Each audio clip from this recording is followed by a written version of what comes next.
Fernando. Fernando, ¿cómo estás? Jaime, muy buenos días. Agripadón, ¿verdad? Un poquito, cambio de temperatura que de repente ¿Y la juventud?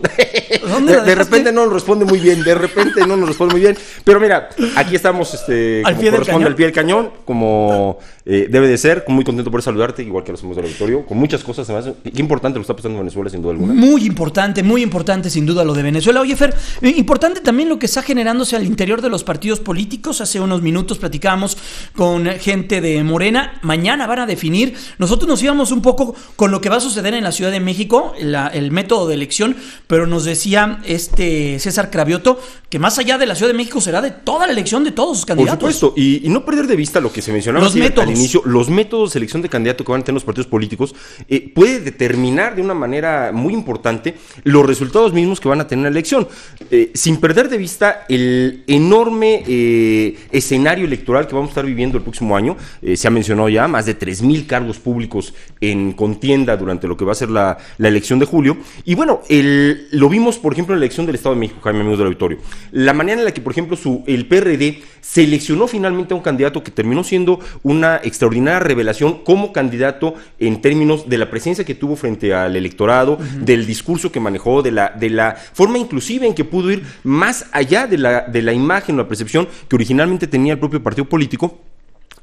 Representa una enorme posibilidad para el propio instituto político en mención. En consecuencia, la manera en que los partidos políticos vayan determinando cómo van a ir seleccionados candidatos, hablemos en el caso particular presidenciales, sabemos que el caso de Morena, pues es prácticamente un candidato único el que lleva la delantera prácticamente solo, en el caso de Andrés Manuel López Obrador, pero pasará en lo que suceda, por ejemplo, en el PRD, en el propio Partido Acción Nacional, en el PRI, en donde se manejan distintos nombres, todavía no a un nivel de precandidatos desde luego, pero sí aspirantes a buscar esta nominación a la candidatura, la forma en que cada partido determine cómo van a ir seleccionando a estos candidatos. Se habla, por ejemplo, el caso de Morena, a los puestos menores, las encuestas. Finalmente las encuestas, hoy por hoy, lo hemos visto también en las contiendas electorales, no terminan siendo un reflejo del todo fiel respecto de la percepción ciudadana y de cuál es el comportamiento que van a tener los ciudadanos el día de la elección. Entonces, el apostarle de pronto a un mecanismo de encuesta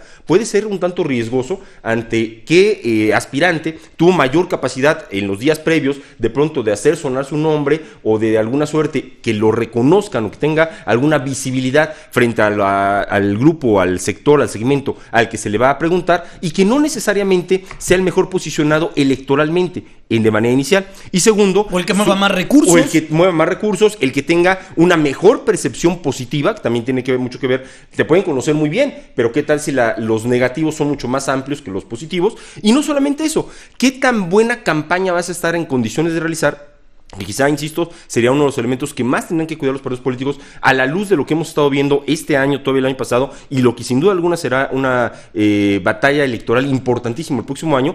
¿Qué tan buena campaña puedes llevar a cabo? Porque dada la enorme cantidad de puestos que se van a poner en juego, la manera en que tú seas capaz de diferenciarte de los demás candidatos, la forma en que tú seas capaz de traducir tu mensaje ante el electorado, la manera en que seas capaz también de operar las redes sociales, la nueva tecnología, todos estos mecanismos, los propios medios tradicionales van a jugar un papel determinante para la obtención de los votos y por supuesto del triunfo. Y si eso no lo están cuidando los partidos políticos al momento de seleccionar a sus candidatos, pues bueno, van a tener descalabros interesantes y sobre todo quizás no la presencia tan fuerte que podrían tener una contienda tan relevante y tan significativa como la del 18. Oye, pero a ver, ayúdame a recordar, porque ahorita quería entrar a internet, pero no pude.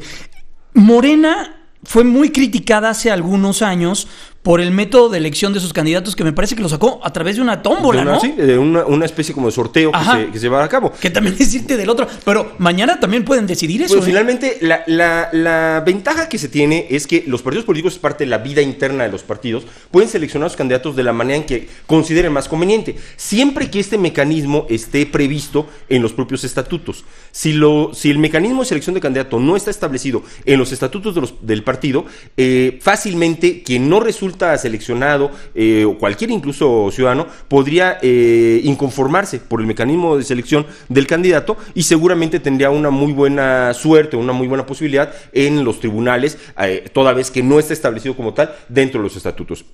Recordemos el caso del Partido Acción Nacional, que tiene, por ejemplo, la posibilidad de que el Comité Ejecutivo Nacional propiamente pueda seleccionar a los candidatos en determinadas circunstancias. En el caso del PRI, regularmente tienden a establecer asambleas de delegados, en donde, bueno, igualmente cada uno de los distintos segmentos en donde se va a llevar a cabo la selección del candidato, bueno, determinan quién va a ir representándolos a estas asambleas, y en esas asambleas se elige a los propios candidatos. El PRD ha sido mucho más proclive, precisamente, al tema de las encuestas, lo cual, bueno, también trae ahí una... Pero se terminan peleando todos. Es que finalmente ese es y fracturan al partido. Es el mecanismo más fuerte que tienen que cuidar los partidos políticos, que estos procesos internos, lejos de fracturarlos o de debilitarlos, terminen fortaleciéndolos. A final de cuentas... Era lo que nos decía César Cravioto. Exactamente, y fue un planteamiento que me pareció muy interesante. O sea, entender que todo aquel militante de un partido político que está buscando legítimamente representar los colores de su instituto para llegar a X cargo, está buscando lo mismo que sus compañeros de partido. Por eso están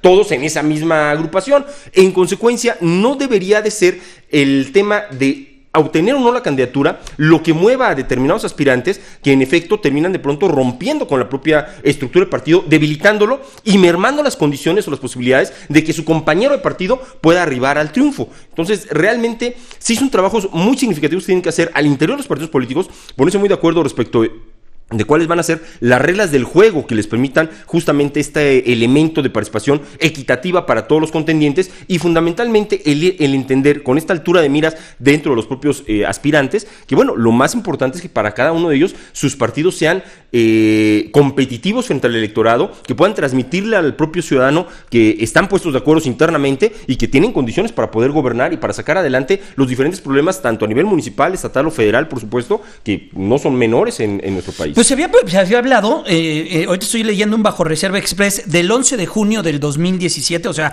hace un par de semanas. Hace 3, 4 semanas, casi un mes. Decía: la democracia al estilo Morena está de regreso. El método de tómbola es nuevamente utilizado por el partido que dirige Andrés Manuel López Obrador en su segundo Congreso Nacional Extraordinario. De manera previa a la inauguración del Congreso, quienes buscan participar como congresistas tuvieron que inscribir su nombre en una papeleta, depositarla en una urna y ser sorteados. Eran 32 urnas, una por cada estado. O sea que vamos a ver qué pasa mañana. Mira, al final no cuestionaría tanto ese mecanismo si partimos del principio del que estamos hablando. O sea, si todos los militantes de un partido político, si todos los que están en la urna están en la misma condición, pues bueno, al final lo dejas un poco al azar. Pero a la suerte. Pero es democrático. No, quizá no sea democrático, pero mientras esté dentro de la estructura del partido, sí, es legal. Finalmente es válido porque así lo establece el documento base que está aprobado por los propios militantes. Entonces, insisto, no es tanto el mecanismo como tal, es que quienes participan en ese mecanismo estén totalmente de acuerdo en esa forma de selección, no rompan con la estructura en caso de no ser ellos los seleccionados, y que por supuesto al contrario se busque trabajar permanentemente en beneficio primero del instituto político en un momento de campaña, y segundo por supuesto en beneficio de que las propuestas que están enarbolando cada partido político pues puedan ser llevadas a cabo a través del triunfo electoral. Pues Fernando, muchas gracias. Un gusto, Jaime, siempre poder platicar contigo con los amigos del auditorio. Excelente sábado. Habrá mucho de qué hablar en los métodos de selección de los candidatos, y en todos estos el más disciplinado pues es el PRI, ¿no?